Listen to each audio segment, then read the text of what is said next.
This will be the beginning of Esoteric Astrology Adventure 111. Program C, page 402. But I want to go back just a little bit to what we've just discovered. The word demonstrate is so important in Scorpio and also in Taurus, which has to do with the materialization of the realization.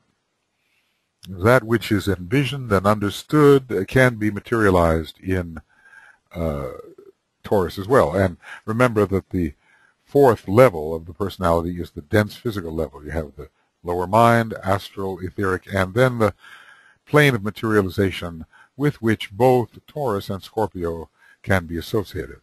Taurus because it has so much third ray because of its connection with Venus, and Scorpio illustrating somehow through its M a triple nature, which must include the very lowest of the planes when the three are considered as the three of personality. So what do we do here? There is on the a clockwise wheel, desire is going stronger and stronger. I want more of that which the wheel of rebirth offers. But on the reversed wheel around the zodiac, there is, and one struggles, of course, to fulfill one's desires, and thereby one builds up one's strength and faculties and knowledge, because a struggle will generally lead to an acquisition of some kind, or at least to an experience which will tell how acquisition can be made. But on the reverse progress around the zodiac, the struggle is to overcome and destroy all that has been so laboriously achieved or gathered. It is an accumulative sign, and even Scorpio is an accumulative sign. The tendency to corner the market, as DK has said, of the unredeemed Scorpions, who probably have a lot of third ray, the accumulative tendency of the third ray. The struggle is to overcome and destroy all that has been so laboriously achieved upon the ordinary wheel, and to demonstrate in Scorpio through the terrific tests there applied, 9 tests, 3 levels of tests, that the form no longer controls. And in other words, what are we saying here? We're saying demonstrate that the moon, which is form, false, no longer controls. And its exaltation in the lower sense is put down. So the moon falls, and its material significance falls, but in a way its exalted significance as raising matter in a higher vibration up to susceptibility to heaven, that is retained. So we have to continually look at things from both sides simultaneously. Master DK is in many ways a Geminian teacher, and he will have us not fix our minds upon one set condition, but always reveal that the reverse position has much to demonstrate to us, much to show us, much to reveal. That form no longer controls, but that the lessons learnt through the use of form, because we have the utilitarian nature of Taurus, right, have been retained. That all that has been gathered is used, found, and used. We're talking about the second ray law of repulse here. Slowly the eye of wisdom must be opened. Slowly the love of that which is the true, the beautiful, and good must enter the dark passages of worldly thought. Slowly the torch of light, the fire of right, must burn the garnet treasures of the past, yet show their basic usefulness.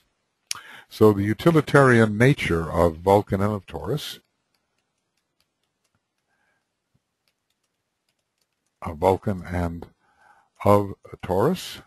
is revealed, and you can keep what you have. All those nuggets of knowledge of the world in the secondary law of repulse can be actually retained as long as one is not attached to them, and as long as the single eye is opened and they are seen in their true light rather than with the dualistic two eyes. So these lessons in the use of form have been retained, and the person knows how to use form. The individual who struggles to be free of form, knows how to use form. And the struggle is to achieve, we struggle forward, from the two horns to the one horn.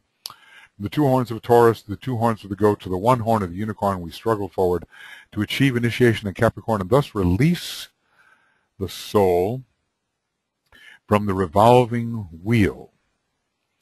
Or at least the soul will be on the wheel that turns in all directions simultaneously, which is a liberated wheel or liberative sphere. But at least from the revolving wheel turning clockwise, and to achieve final liberation from the thraldom of desire and from form control of any kind. That we are deluded, if you think about it, we want what is empty and we reject what is full. The plenum, ever full of being and reality, unchanging being and reality, is forever present, but we want those vacuities or illusions which are born of form and which have no self-being, no self-existence. They are all derivative. We want the derivatives instead of that from which the derivative is derived. So, almost like financial talk here, let us stop wanting the derivatives. Okay, derivatives. I guess that's how it's spelled. Let us stop wanting the derivatives, the vacuities, the empty forms, which are in a sense empty of reality and yet can be none other than reality. At least their form deceives us into thinking they are real, but they are not. So the Buddha taught detachment from all derivatives, detachment from all vacuities. And he taught us to seek the ultimate void or vacuity, which is the ever full, which is the absolute plenum, which is the suchness, the unchanging, pure being. These are just words. We need the experience. We have to learn how to transform the evident vacuities into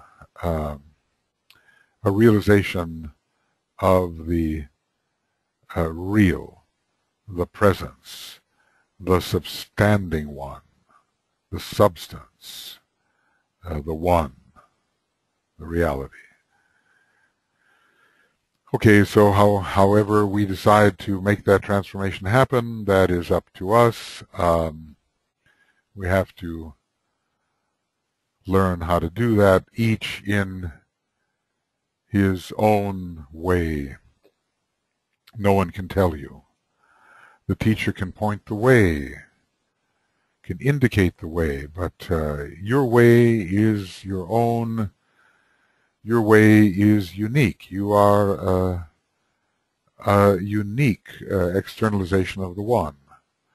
And your way back is uniquely your own. It's almost like being given, on these webinars, you're given a number which only you are supposed to use, and it will get you into the webinar. If you give it to someone else, it's going to cause confusion.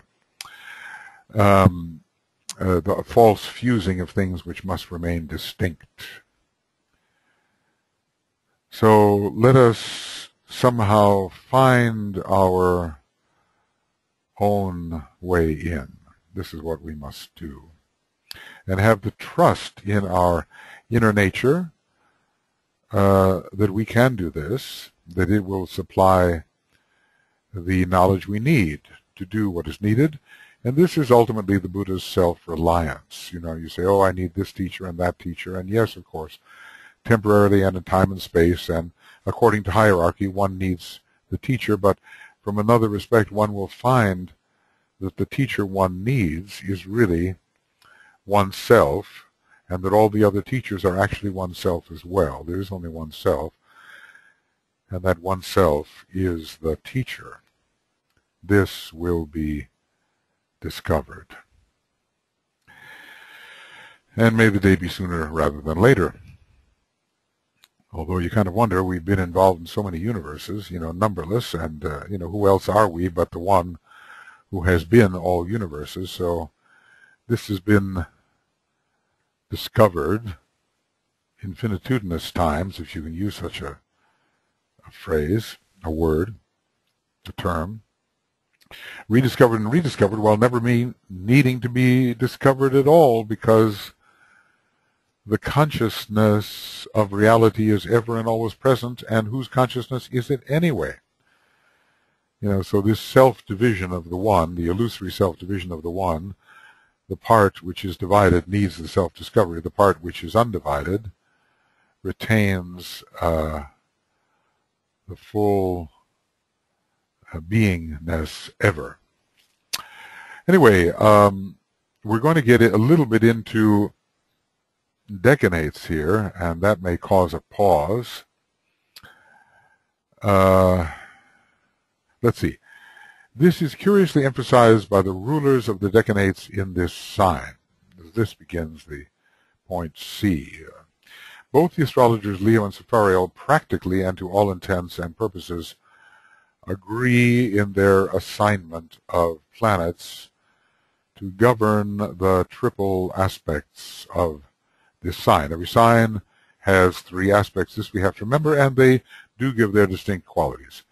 Every sign has three aspects which give distinct qualities, and these you can see in the types of human beings born in these sections of the sign.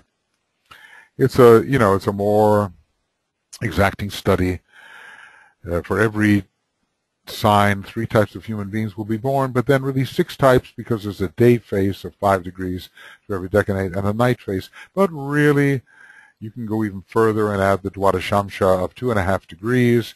So that is, there will be 4 of those for every decanate, right? And 2 of them for the night phase, 2 of them for the day phase.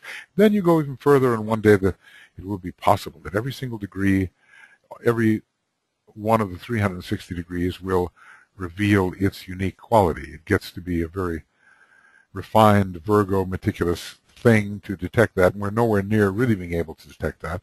The Sabian symbols give the possibility of detection, but not in any scientific way yet.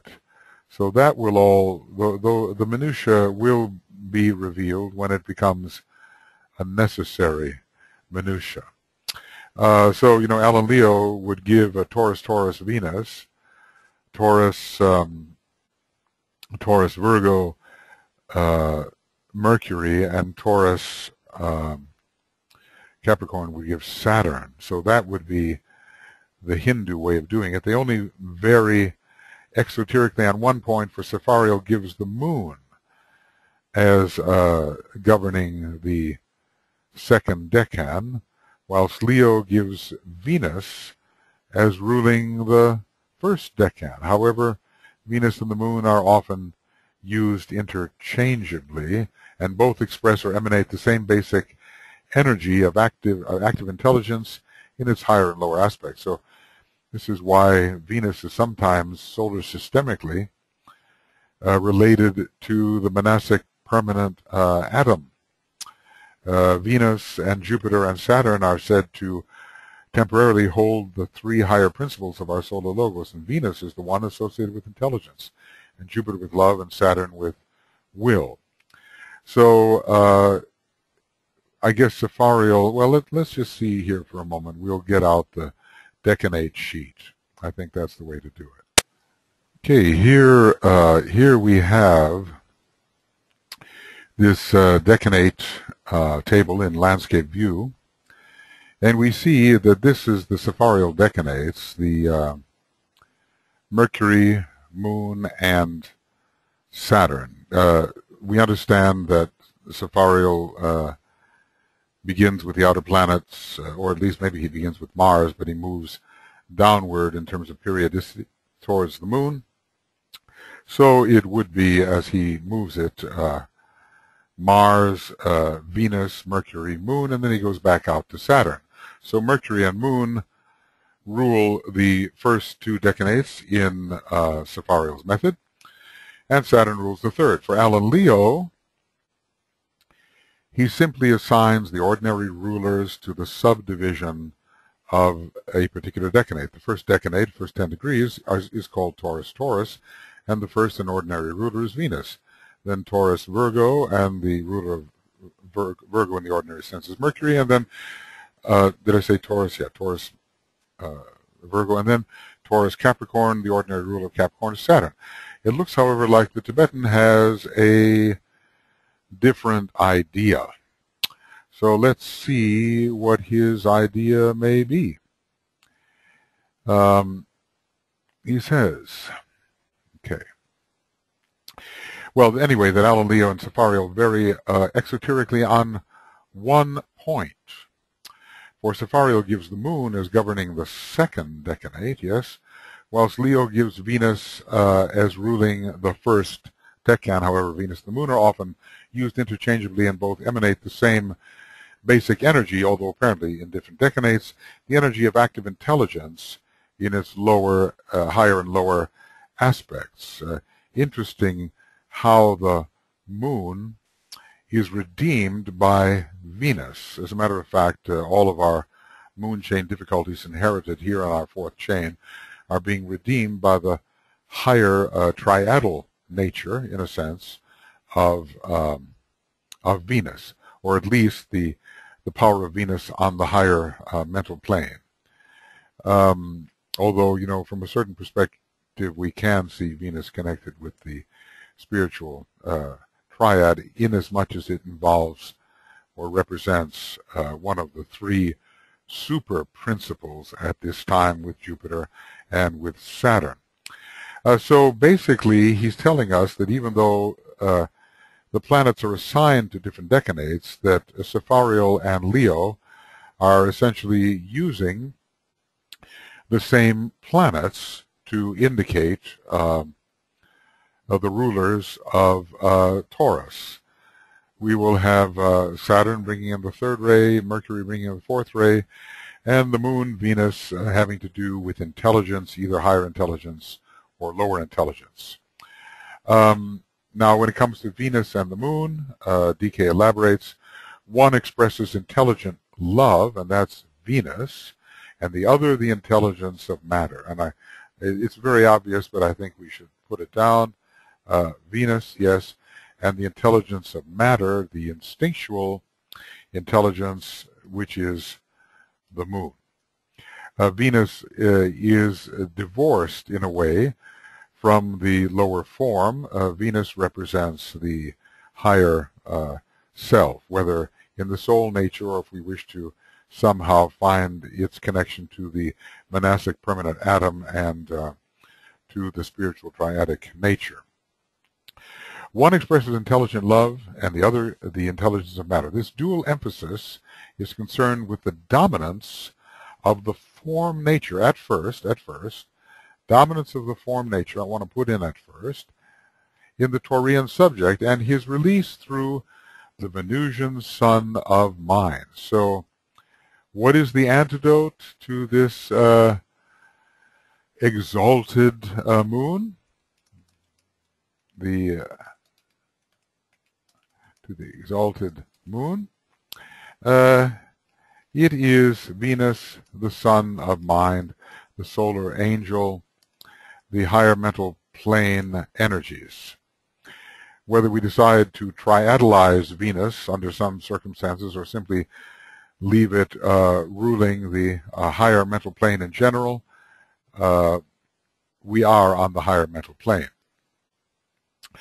The moon or Venus, Mercury and Saturn control the decanates, and our consideration of these planets in the other signs will have indicated to you their right interpretation. Well, you know, Saturn representing difficulty and Mercury represents conflict, and the moon or Venus intelligence, both here and elsewhere. So how to lay these out is a question.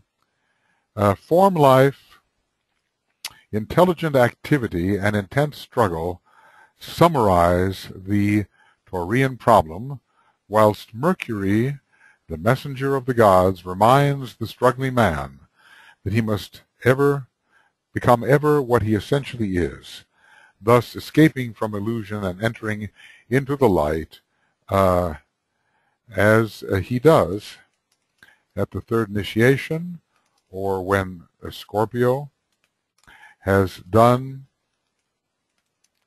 its work. Now the question is, how does decay assign these decanates? Form, life, intelligent activity, and intense struggle summarize the Taurean problem. Now, which way are we moving? Let us take a look at what some of the other decanate theorists have said about this, particularly Nicholas Nillen and Stephen Pugh. Let us see how they have approached this. And here I think we will see that there is a difference. They've constructed their wheels in different ways.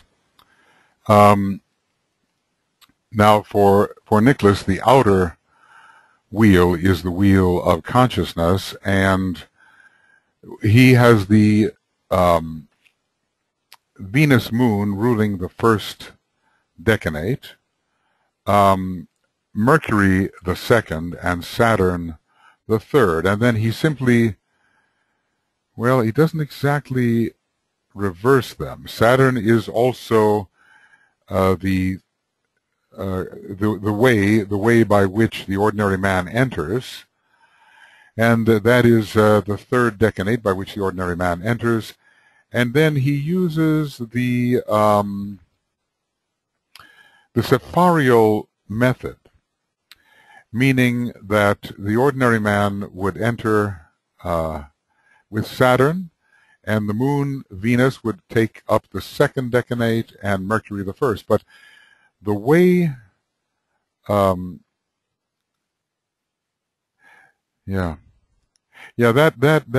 would be true. That would be true. Sepharial suggests that Mercury is the first decanate. Let's go to that so we can see that for sure. Sepharial suggests that Mercury is the first decanate, that the moon, and Nicholas adds Venus to that, is the second, and that Saturn is the third. Okay, but the ordinary man would enter via the third decanate according to the Tibetan, so Saturn would be considered first. All right, that is his method. And when we look at, let's see, that's not it. Somewhere here. Okay. Stephen's method. Yes, here it is. What Stephen has is Saturn as the first decanate on the wheel of consciousness, different from the moon Mercury. That Mercury will be the second and Venus the third. So this is a very different approach, and then he simply reverses these, that on the wheel of form, which for him is the outer, Venus would be experienced first, then Mercury, and then Saturn. So we have different points of view being presented here. And also we have to consider that the decanates in landscape view here assign, according to Nicholas, different constellations to the different decanates. Now, it's possible, there's two ways this can go. The river Eridanus, the river of souls, by which man comes into incarnation. Auriga, the rapid charioteer, which I think fits quite well with Mercury. And Orion, the great huntsman with his brilliant stars. Now, this is one way to view it. Another way to view it, and I'm going to kind of give a little bit of a reverse view here in very small print. We will say that Orion might come here. Orion as ruling the first decanate, and I'll tell you why in just a minute, and Eridanus the third. These in Taurus there seems to be some inconsistency when we seek to equate the extrazodiacal constellations and the planets which are said to rule. I'm going to make these alternatives quite small, put them in the 9-point rather than the 12-point, so we can consider the alternatives. I personally have not decided which it should be, but the Tibetan does give Moon Venus for the first, Mercury for the second, and Saturn for the third. Now, his words may have inclined Stephen Pugh to reverse this order. Form, life, intelligent activity, and intense struggle summarize the Taurean problem. Now, this is the question. Is DK talking about the non-reversed wheel here? Or is he talking about the reversed wheel? If he's talking about the non-reversed wheel, then we can, as it were, begin backwards and say we should begin with Venus, Moon for the third decanate, intelligent activity always Mercury for the second decanate, and intense struggle for the first decanate on the unreversed wheel. Now, I think that's exactly what Stephen has done. Let me just check here. What he has done is on the non-reverse wheel, form, life, intelligent activity, and great struggle. And then he has spoken of the reversal. He simply reversed the planets and said that Saturn must now rule the first decanate, Mercury the second, and Venus the third. So basically what he has done, in my interpretation at least,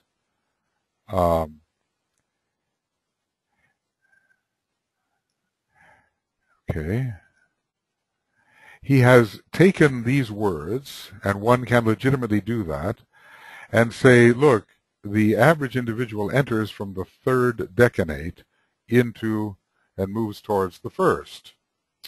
Enters at 30 degrees, moves to 20, moves to 10, moves to 0.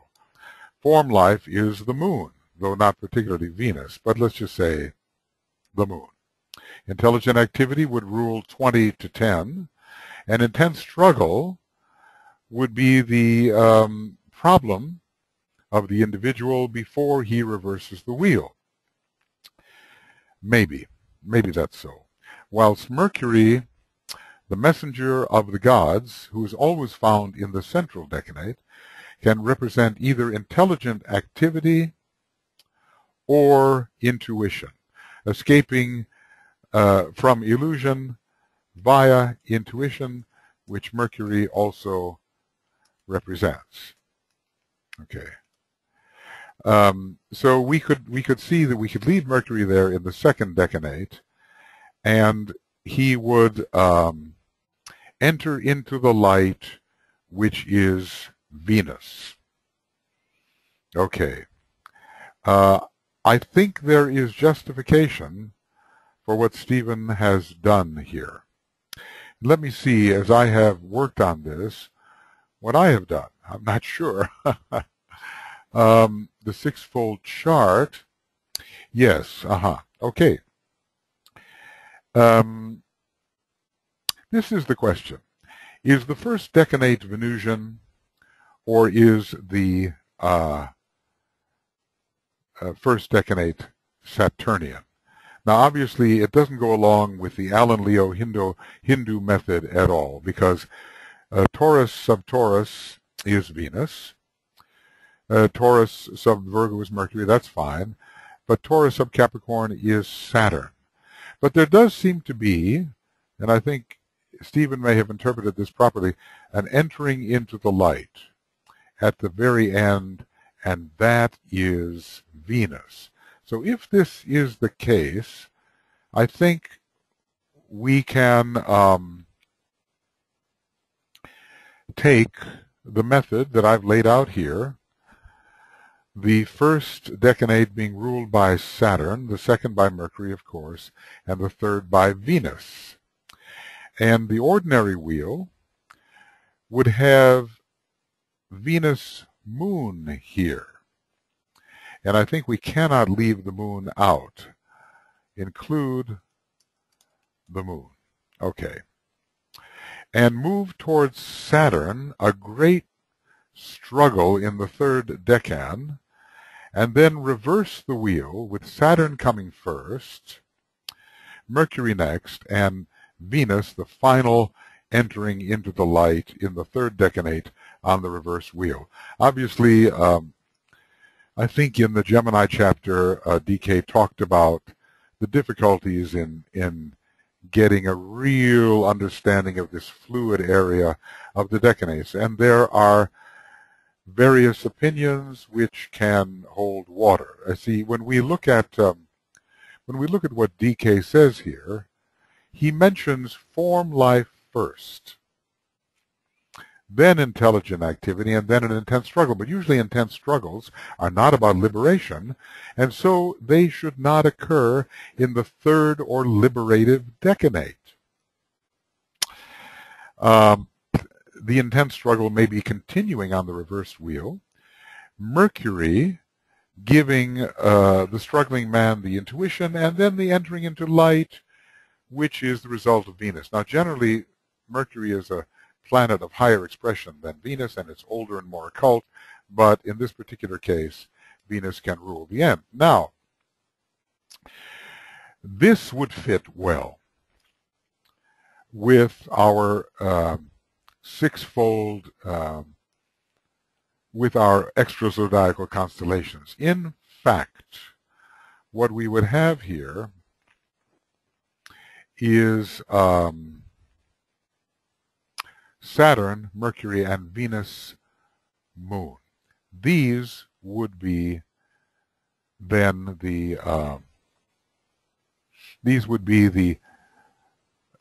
order on the wheel of consciousness. And I'm going to make them red, okay, just to point them out. And here I want to make the wheel of form would be Venus, Mercury, Saturn. But I think better the moon, Mercury, let's see, the moon for the third decanate, Mercury for the second, and Saturn for the third, which is the first. Okay, now what I've done here is I've amended this chart a little bit. You know, this has been an area that I've been thinking about a long time. Sometimes DK is not at all straightforward about what he says. You would normally think that the Taurean subject, Moon, Venus, Mercury, and Saturn control the decanates. And then he tells us form life, which is the moon, intelligent activity, which is Mercury, and intense struggle, which is Saturn. And of course, this more or less goes along with the Allen Leo assignment, Venus, Mercury, and Saturn. However, if you read very carefully, he seems to be giving us here both the clockwise wheel and the counterclockwise wheel. We begin with form life, which is certainly the beginning of the Taurean life, the growth of knowledge and intelligent activity, and then intense struggle to detach. And then that intense struggle continues on the counterclockwise wheel, and Mercury gives intuition instead of knowledge, and the entering into the light, Venus is the sign, is the planet of great light. So he seems to have given us both of the directions. Now we would have to test out the appearance of people. I'm a great one when it comes to thinking that the inner forces mold the outer man according to their nature. So it may be, in a way, that the people born in the first decade of Taurus do reveal the Venusian qualities, because it's a Taurus sub-Taurus decade. Those born in the second decade, more the Mercurian qualities, and there's no question about that because Mercury is the ruler no matter what. Those born in the third decade, either way, going along around the wheel in a reversed or a counterclockwise manner, in a clockwise or counterclockwise manner, may reveal the Capricornian Saturnian rulership. And so the order there, Venus, Mercury, Saturn, just like Alan Leo says, may have some effect. But DK is talking about a deeper psychological or spiritual method. And by the time we reach the third decade of Taurus on the reverse wheel, we should not be struggling. We should be entering into the light. And so that's why I think that Stephen Pugh has caught the subtlety of this. And I think he may be correct. I cannot say it's exactly correct, but I think it is correct. Mercury means two different things: intelligent activity versus intuition. Form life is the moon, and everything starts there. But the lighted form is Venus. And, of course, the struggle that occurs in Saturn as you reverse the wheel, that makes a lot of sense. Now, let's see here whether we... no, we're not going to go on to the keynotes. We're simply going to work with the decanates before we go on to the keynotes. And this we will do looking at the landscape version here. Therefore, the extrazodiacal constellations could go in this direction, that Eridanus, the river of souls, the river bringing the souls in incarnation, could rule the first decanate. And Saturn has everything to do with concretizing consciousness and bringing it down into the lower three worlds ruled by Saturn. Mercury is the intelligent activity to progress within those lower three worlds and find liberation from them. And finally, Venus, because the charioteer is very fast, and that the charioteer, according to some traditions, has a kind of a Celtic meaning. At least there is a Celtic interpretation of it, of the very rapid charioteer, who was a woman in this case. I forget her name exactly, but Bernadette Brady deals with this myth, I think, in a convincing way, and Mercury represents the speed of the chariot. That fits quite well. Now, it has never seemed right to me that the brightest of all the constellations, having the 7 first magnitude stars, Orion, this brilliant, large, bright constellation, so significant in our sky, and having everything to do with illumination, should be correlated with Saturn. Now, it is true that Orion was blinded and underwent certain tests of incapacity, but eventually he re-achieved his sight, and Venus has everything to do with illumination. So on the planetary level, Venus as the illuminator fits very well with Orion as the brilliant constellation. And I think that this is a legitimate way of interpreting. So then, when we enter from 30 to 20, it would be form life, the moon. When we acquire intelligence, as we live in the 3 lower worlds, it would be Mercury, as the god of the lower mind, although the god of many stages of mind. And then Saturn would give the intense focalization as an individual, and the realization of limitation and the struggle to detach. And then we could begin the reversed wheel with the will of Saturn holding firm, not setting out a new course ruled by the will. Mercury, in this case, In other words, if we obey the law, obey the rules, and remain detached from form and separate from form and carrying out the will, we will be led to illumination via the intuition of Mercury, and then eventually we will enter into the full glory of the light in Venus. This is a way of understanding the planets and the extrazodiacal constellations, which gives, I think, a legitimate correlation between these extrazodiacal constellations, which Alice Bailey gives, and also the planets, which are given as the rulers. You can see it's a really tricky thing, and I'm sure that other theorists could justify going in a different direction if they wished. Now, let's look at the sixfold chart. So it turns out that when I created the sixfold chart, I actually did do it in this way.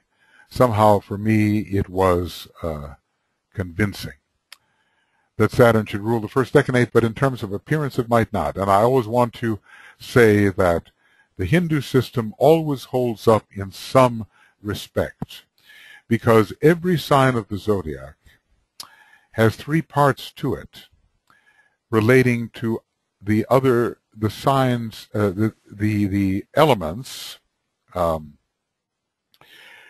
three signs in the same element: Taurus, Taurus, Earth sign; Taurus, Virgo, Earth signs; Taurus, Capricorn, Earth signs. And if Taurus rules the first decade, just generically, Venus will always be strong. If Virgo rules the second decade, Mercury will always be strong.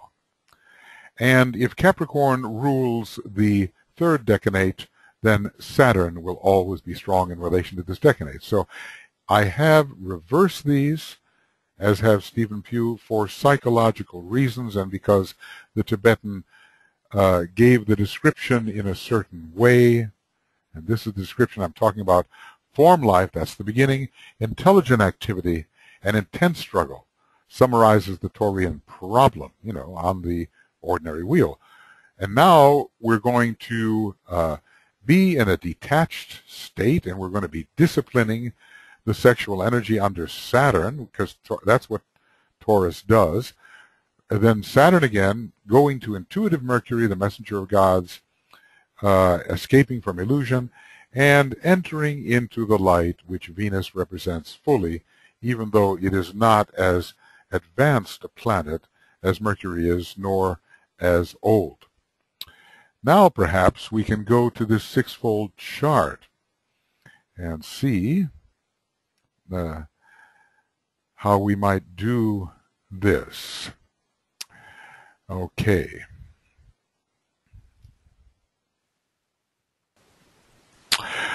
Okay, I've done a little rearranging. With decanates, it's a question of going in both directions at the same time. The wheel does turn upon itself, and the issue of how to properly assign the decanates has to take into consideration the wheel turning upon itself and eventually in all directions simultaneously, which may spread across the sign all the planetary influences. When we look here at Saturn, what I've done here is to use different colors, and I think this may help just a little bit. There we go. The physical phase of the Taurean life is operating under Venus as the orthodox ruler, with some unconscious Vulcan influence, and the moon, in a way, as an exalted planet, can be, as DK says, used simultaneously with Venus. It's the lower effect of Venus. It is the higher intelligence immersed in form. It is that inner light, the spark of mind operating within the dense lower form. So in a sense it's lunar, but its origin is from Venus. And this, the Tibetan tells us, is the light of Earth. Now, what I've done is I have left Saturn as the ruler of the first decade, Mercury of the second, and the moon as the third, remembering, however, that the individual, well, if you can call him an individual, the human being of the period enters from the third decade to the second and to the first. So rather than speak so much about Venus in the first decade, I'm talking about, or the third decade, I'm talking about the moon instead of Venus. And so what is said here is that under the sway of and indulging in the physical senses, that's the moon, the physical form rules, and we have lower incarnated life with all of the limitations of the effectively earthed soul. The higher consciousness has become extremely constricted and is buried in matter. Then we go to Mercury, still at a physical stage. You know, it's really the first petal of the egoic lotus. Material processes are preoccupying. The mind is asleep, although some knowledge may be, some ability to negotiate the physical environment is increasing. The chariot moves upon the plains of earth, the chariot of consciousness. The chariot is actually the physical body, but it's guided by a slowly awakening consciousness. This is really the Lemurian phase. I know I didn't do this for all of the signs. I wish I had, because it gives kind of an idea of the growth. Mostly I began with the stage of aspiration and went on to discipleship and then initiate status. But in some of these later signs, I have done both. The life is limited. It's subject to physical plane karma and blinded by the senses. Struggle with circumstance. Remember how he tells us that Saturn is always difficulty, and it always represents a struggle of some kind. And here we're on the strictly Lemurian type of experience. We're dealing strictly with that which the senses reveal. So we are under Venus as the orthodox ruler, but it's not the real Venus. What can I say? How shall I describe this? Not the real Venus, but a circumscribed Venus operating within the realm of the moon or the lower senses. So that's what Venus, it represents the earthed mental consciousness stimulated by the solar angel. Okay. Right. The earthed consciousness. SC consciousness, stimulated by the solar angel. Okay. Now when we move into the Atlantean phase, we still have the same decade rulers, but they will be interpreted differently. We're the emotional life is ruling here under the moon. Moon Venus. Venus has something to do with the beginning of emotional life and with the second petal, because when I've looked at those outer petals, I've assigned them in this way: Capricorn, Taurus, Virgo. So Venus has much to do with the awakening of the second petal, and there's a little bit more hospitable atmosphere in which Venus can express itself, and some creative or artistic ability can be emerging. So there is sentiency, the emotional life, the attractive power of Venus desiring gratification, emotional indulging in wants, and the emotional life is ruling, and the moon is still very powerful. Moon is still very powerful because the moon represents emotional life particularly. Okay. So what we're looking at in this Atlantean phase, it's a lower type of Venus. The sacral center is very strong. It's an inverted Venus in a way. It's more the upside-down pentagram in a sense. It's the orthodox ruler with some unconscious Vulcan for the resistance of matter and keeping the consciousness confined to Earth. We have selfish desire. We are attracting the things we like and appreciate. It's the light of Earth, and our desire extends only into the lower planes. So the moon is very powerful. Now the mind is learning to fulfill desire in this phase, the Mercury mind. The chariot moves upon the waters, the vehicle of the individual. The chariot is the emotional, physical nature now. It was before the physical body, particularly now the vehicle or the instrument is emotional, physical. And then we run into Saturn as the ruler of the first decade. Remember, we're going in the clockwise manner. We're going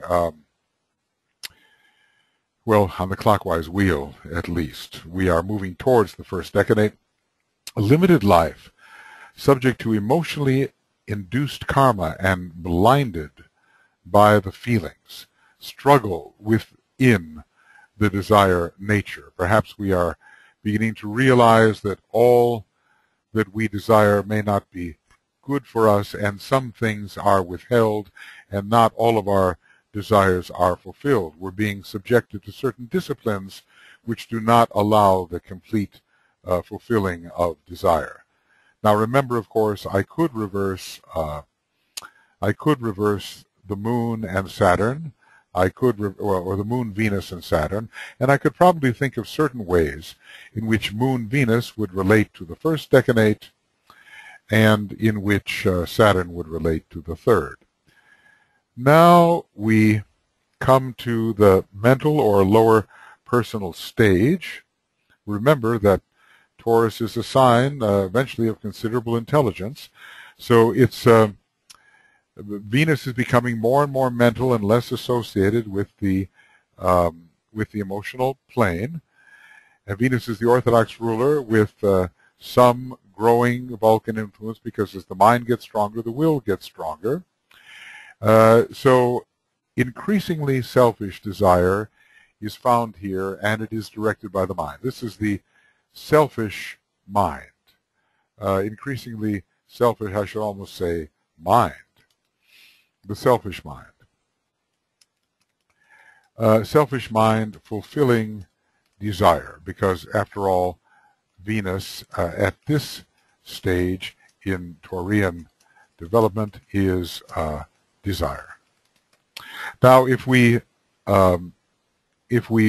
go back here to the lunar part, the lunar Venus part, we're entering via the 30th degree. We're using the mind in this mental phase selfishly for the gratification of desire, and we're learning how to intelligently think about the world of the senses, how intelligently to think about the world of the senses in order to fulfill our desires. Because as we know, we have not yet reached the stage of aspiration. We move in Taurus from desire to aspiration to intelligent activity of a higher kind, and finally towards illumination. Now, this is the moon decade with some Venus, the way we're looking at it now. Then comes the Mercury decade, moving backwards, or moving in the direction towards the first decade. The more intelligent mind becomes successful in fulfilling desire at the behest of the selfish personality, because we're beginning to get that lower personal integration here, which occurs on the plane of mind. The chariot is moving more rapidly. At first, it's quite, often stuck in the mud, and is better directed, and the chariot is the threefold lower self now. I like that idea. And then we come into the limitations of Saturn again. Limited life, subject to mentally induced karma, and blinded by mental processes and thought forms. So we are struggling karmically with what the mind has inclined us towards. And now, always in this first decade, if ruled by Saturn, some limitations are placed upon the process, and these limitations have to do with the beginning of the detaching process. Okay. Well, you can, of course, read these yourself and, decide how you want to treat them. We have not yet reversed the wheel. We are in the stage of struggle and discipline as we move towards Saturn in preparation for the reversal of the wheel. Karma always enters, and karma here under Saturn will deny the fullness of what we may desire, but this is all good in terms of the detaching process. So let us see. Let us, before moving on to number 4, we will review that Eridanus, the river of souls, is connected with the first decanate and with Saturn, which brings about the concretizing of consciousness and its implantation in the lower worlds. Then Auriga, the charioteer, is beginning to move within these lower worlds in various ways with increasing intelligence. And finally, we make our way into the brilliance of Orion, which some have connected with the Christ consciousness, and being a great, let us say, second-ray constellation within the body of our local one about whom naught may be said. And then if we look at this from the systemic point of view and from the neighboring planets of Earth, Venus is a very good symbol. So again, moving from Moon, Mercury to Saturn, and then from Saturn, Mercury to Venus.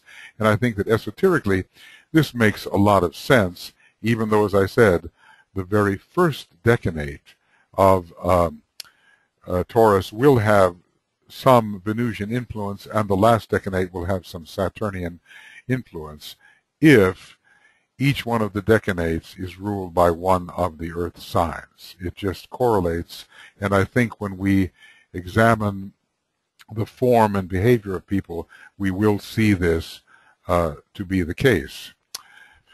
Okay, I think we can get ready now. Why don't we, what I'll do here is I'll go to the original document, and I will set this up and say that we are, no, that's not it. Sorry for a little bit of a hassle here, but it's better to hassle than to have to stop the momentum, such as it is. The onward rush of the bull, maybe not of God in this case, but the onward rush. So end Esoteric Astrology 111, C, and we're still on in the decanate tabulations and the clockwise wheel. And beginning Esoteric Astrology 111, D, in the decanate tabulations, counterclockwise wheel. Right. All right. So that's what we can do.